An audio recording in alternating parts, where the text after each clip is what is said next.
Altaha joining us to give us her input on mental health. Aryana is an impressive candidate as she has over 90,000 followers on Instagram on her mental health platform, and she has given a TED Talk recently about the vulnerability of the children of immigrants. Thank you so much for tuning in today. Hello, I'm Aryana Altaha. I'm a 17-year-old mental health advocate, author, and actor. I run a mental health social media account called Ask Aryana. I'm very passionate about mental health advocacy, obviously, so I've published several books, such as my poetry book called Am I Too Broken, the multi-author book Gifts of Pain. I'm currently working on one more. I gave a TEDx talk, and the goal is to be a motivational speaker and travel across the world spreading mental health awareness. Yes, thank you, Ariana. Um, can you tell us a little bit about your TEDx talk and what the topic was about? Yeah, so on June 22nd, I spoke at TEDx Folsom, and it was about how we all know vulnerability is a central tool to improve mental health. And it talked Right. about how children of immigrants are significantly less likely to be vulnerable, but it's essential to improve their mental health. So it also provides specific strategies they can use to be more vulnerable. Yeah. Yeah, I totally agree with that because as a child of an immigrant, it's kind of instilled that you have to always work hard and you can't be vulnerable. So I think that that's a very important topic to touch upon. My first question for you is, can you share with us some common mental health challenges that teens and young adults face today? Yeah, I first think it's important to note um, it's important to think about what specific group within young adults we're talking about. For example, if it's children of immigrants, they might have some different challenges.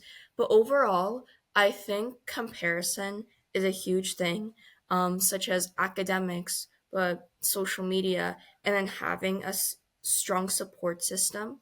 Because since there's social media, so many people have social media addiction. So it's hard Right. to spend time with our families and making sure we develop those meaningful connections. So those are the biggest challenges I notice among teens in general. Yeah. Actually, my next question, yeah, piggybacks right off of that. How do you think social media has specifically impacted the mental health of young people, perhaps teenagers in general, and what strategies can they use to navigate this influence positively?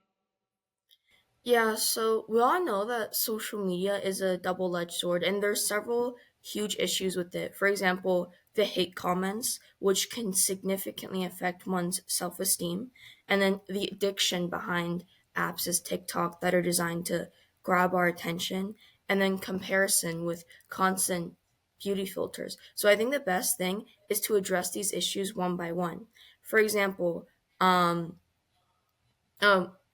before I get to that, I also wanted to mention there are positive impacts, such as positive posts, like poetry posts or self affirmations.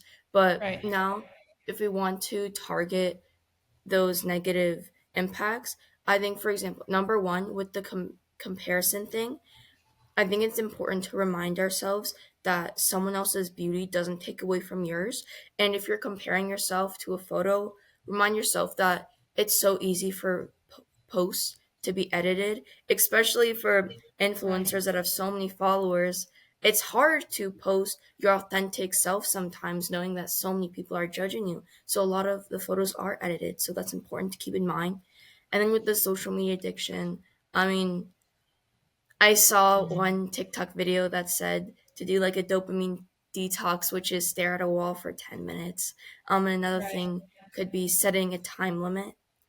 And then for the hate comments, it's difficult. But one thing that I remind myself is that so many people comment all these hate things because they're protected by a wall of anonymity and they wouldn't say these things in real life. And at the same time, like they don't know who I am. So it's important to target these issues um, one at a time and really dissect them and have like Yeah. mindset shifts. Yeah. Yeah, I totally agree. And I think your platform, especially, is a great place for that positive aspect of social media because I can like from being on your platform and following you, I can see that you're very authentic, and I think we need more accounts like you, so everyone stops comparing themselves to these unattainable standards of beauty, because like you said, they're edited and it's not real. And I think a lot of people think that it is real, and so they compare themselves and they just go down this drain. They circle the drain, and it hurts their mental health. Yeah. My next question is, what are signs that a young person might be struggling with their mental health, and how can friends or family members offer their support? Yeah, I mean, this is a difficult question to answer because with each mental illness or mental health issue, there can be several symptoms. But I think the biggest thing to look out for overall is a huge change in behavior suddenly, because that's Right. like something is up, you know? Yeah. And I think people like getting support in different ways. So I think it's important to ask that person, how would you like to be supported? Um, and it's important to be sincere and then understand them and remind them that they aren't a burden, because these things are really basic, but they can help someone in the long run. So just remember those things. And yeah, I think you'll be able to support your friends or family a lot. Yeah. And I think it's also important to keep in mind that help is not one size fits all, and different things will work for different people. Oh, So, yeah, of course. yeah, because like for example, if two people are battling depression, what helps one person, might not help the other person. I think that's important to keep in mind as well. Yeah, even in like my family, for example, like therapy works for me, but Right. for my sister, something else works for her. So even in a family, siblings, or I don't know, parents, they deal with their struggles in different ways. So it's important to test things out to see what works for you. Right. Yes. Thank you. My next question is, could you discuss the importance of destigmatizing mental health issues among young adults? Oh, yeah, this one's important. And how can we encourage open conversations about mental health, whether that be in schools or at home? Yeah. So the importance of destigmatizing mental health is that enables people to talk about how they're feeling and seek help. Because if it's constantly stigmatized, then it can be so much harder to talk about how you're feeling because you don't want to be Right. judged by other people. And the biggest way we can encourage open conversations is um trying to be honest yourself.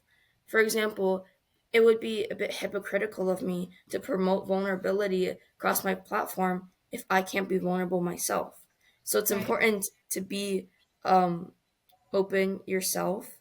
And yeah, this way you can create a safe space for others and remind them, like, um, ask them questions like, how are you honestly feeling? Or are you sure you're okay? These questions Yes. remind them that you're not just asking them how they're doing to just ask them how they're doing. You genuinely want to know how they are and you're here to support them. So providing that safe space is also really important that you can do again through your sincerity and opening up yourself. Mhm. Yeah, and back to your talk about vulnerability for children of immigrants, I think destigmatizing mental health is very important, especially there. At least in my family, it's been a thing. It's been something that we've become more open to over the past few years. But I remember back then, like it was frowned upon. If someone was sad or feeling weak in a moment. Yeah. Yeah. What role do schools and educational institutions play in promoting mental wellness among students? And do you think there are effective programs or initiatives that you've seen personally?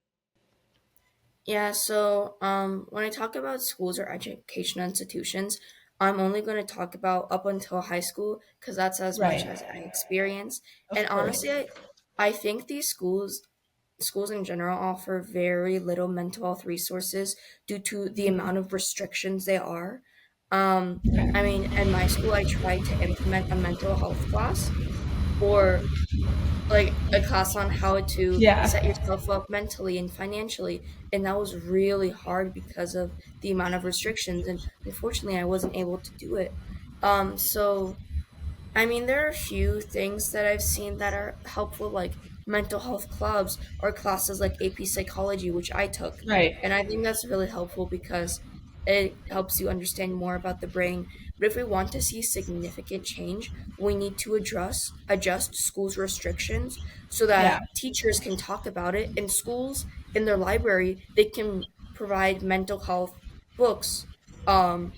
Without being fired, for example, such as the book Happier, which talks about how scientific methods we can implement in our lives to be happier.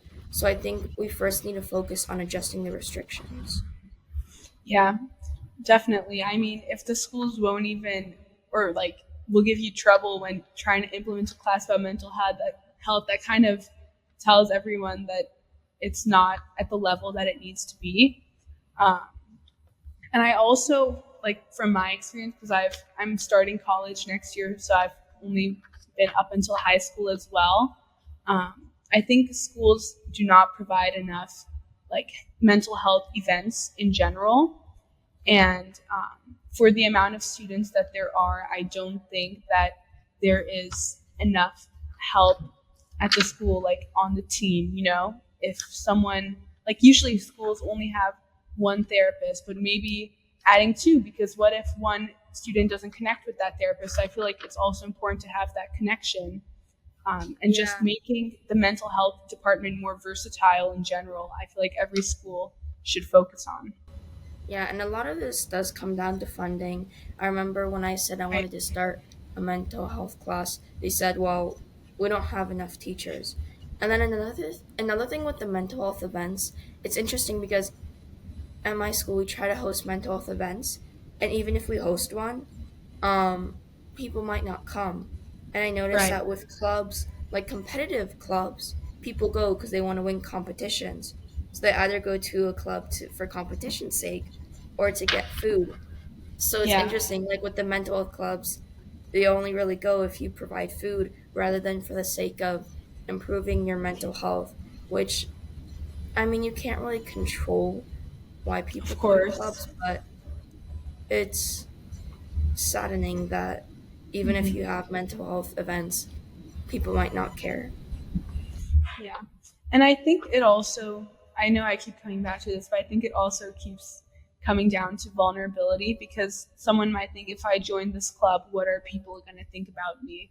Or what if people think there's something wrong with me? I Yeah, feel like that's a big reason. Whereas if there's food provided, or if it's a club like speech and debate, people are like, oh, I just want to do it for my college application or just to get a good snack? yeah, So, yeah, that's definitely a large issue. Um, what advice do you have for parents or guardians who want to support their teens' mental health but may not know where to start? yeah. So again, I know I mentioned this several times, but Yeah. understanding them is really important. So when you ask them questions, don't ask them to react, ask them to truly listen. And let's say your teen is opening up to you about something that's very difficult for them, and it's obvious how scared and ashamed they might be. In that instance, it's so important to be calm and emotionally collected, and obviously you can be concerned, but again, being calm is very important because you're providing a safe space for them, and they know that they can open up to you without you reacting very aggressively, even though that's what you want. So being Right. calm and truly trying to understand them without judgment is very, very important. Yeah, and I think it's also, like you said, it's important to have patience, because I remember that, like, when I'm having a bad day or a bad week, I lash out really easily towards like my close friends and family members, and it's not good, but everyone handles really stressful situations differently. So I think having grace and having patience is also really important for parents or understanding that if your child is yelling at you, it's not because they're trying to hurt you. It's just, a form of release. Yeah. Um, and do you think there are specific challenges or stressors unique to today's young adults that weren't as prevalent in previous generations? Yeah, I mean, the most obvious thing is probably the online addiction with social media, and then the accessibility to drugs, which I won't even get into. But Yeah, yeah, and then I think we have a more competitive nature overall. For example, with social media and with colleges, like schools, acceptance rates are becoming increasingly lowered, and it's just so yeah, competitive.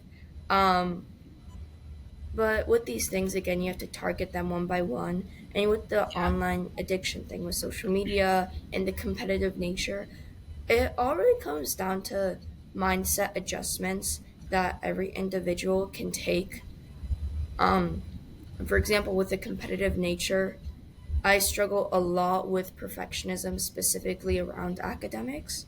right, So one thing that helped me is going to therapy and talking about this and recognizing what my cognitive distortions are, and then reminding myself that, for example, with schools, how just because one person is good, that doesn't take away from me, and I can't control what other people do, but I can control the amount of work that I put in. So making right. sure I focus on that and what I can control. So yeah. Yeah. I mean, perfectionism is something I struggle with as well a lot. And as someone who just finished the college application process, yeah, it was really hard and it took a large toll on my mental health. And I was expecting, because, like I said, I was a perfectionist. I also cared a lot about the grades, like, those straight A's on the transcript, building my resume. And I went into the college application process thinking, oh, yeah, I'm totally going to go like where I want. I'm totally going to get in. And when that didn't happen, actually, I didn't really, initially, I didn't really get into any of the schools I wanted to go to. And it really took a toll on my mental health. Like, I did not shower for like a week because I felt like I'd worked for this my whole life. And like, now I was nothing, Like, every talent I have, it didn't matter, that I felt like I wasted my time essentially. And that's a horrible way to look at it. And I see that now, but at the moment I was just like, because of the pressure that like this society puts on us to go to a good school, get a degree from a certain school, I just felt like I'd, failed everyone. But Yeah, and yeah, another thing that really helped me a lot is that, for example, specifically with colleges, the things that you work on, yes, you can work on it because you think it'll be something good to put on college essays or stuff like that. But you should mhm, also work on it because you genuinely enjoy doing it. right, Because if you don't enjoy doing it to some degree, then that's just going to take a significant toll on your mental health, and at that point you're going to be focused on the competitive aspect so much. That's why, for example, I do speech and debate, but I try to transition more into the motivational speaking like TED Talk, because that way, I mean, in both I can advocate for mental health, but with the TED Talk there's not such a competitive environment. So yeah, it's important to focus on what you enjoy as well. definitely. And yeah, like you said, if you don't enjoy doing it, it'll feel like a drag. And then if you don't receive the results that you want, you'll feel like, oh, I this was a waste of my time. So yeah, I definitely agree that it's really important to enjoy it so that way it has value to you no matter what happens. Um, Piggybacking off this topic, can you explain the relationship between academic pressure and mental health in young people? What strategies can students use to maintain balance? Yeah. So again, because schools are becoming so selective, and I think it's difficult because if you place a lot of importance on academics, then it can end up becoming your whole identity, which um, has happened to me a lot of points in Right. my life. Too. So for maintaining balance, I mean, it's little things you can implement in your day. For example, getting 30 minutes of exercise daily, or having a hobby that you do because you genuinely enjoy it. Or maybe make sure you hang out with a friend at least once every 2 weeks or something like that. So these small things you can implement into your schedule to maintain more of a balanced life. Yeah. Yeah, I definitely agree with, especially like the hanging out with people you care about. I feel like, especially since they're usually your largest supporters, they're also very motivational. Like I have two very dear friends who always told me that I'm doing well and that no matter what happens, I'm gonna be successful. And just hearing those words, whether it's from a friend or a family member, and spending time with them, I feel like it's really important, you know? Yeah. And my last question for today, it's pretty generalized, and I think we've already touched upon it, but if there's anything you'd like to add, what are some misconceptions about mental health that you have seen or encountered? Yeah. So there are more general misconceptions, such as if you're struggling with your mental health, that makes something inherently broken about you, which is wrong because Yeah, so many people struggle with their mental health. But I think there are also a lot of more specific misconceptions, such as a lot of people think if you use your past trauma to explain your behavior, that means you're justifying it, which is not true. There are two different right. things between justifying behavior and explaining it. And then another specific thing I think a lot of us struggle with is differentiating feelings from behavior, such as your feelings are valid, but your behavior might not always be. So it's a lot of these specific things that Yeah, I think we need to focus on. yeah. Yeah, definitely like feelings and behavior, because like I mentioned before, like when I'm feeling a certain type of way, I can lash out at people, and I like it's important to acknowledge that lashing out at people isn't right, but at the same time I feel like people should understand what I'm going through. So I feel like that's, a common struggle between like especially parents and teenagers, and just finding that balance is really important. Yeah. Well, thank you so much, Ariana, for joining. It really means a lot, especially with your experience talking about mental health. I really appreciate it.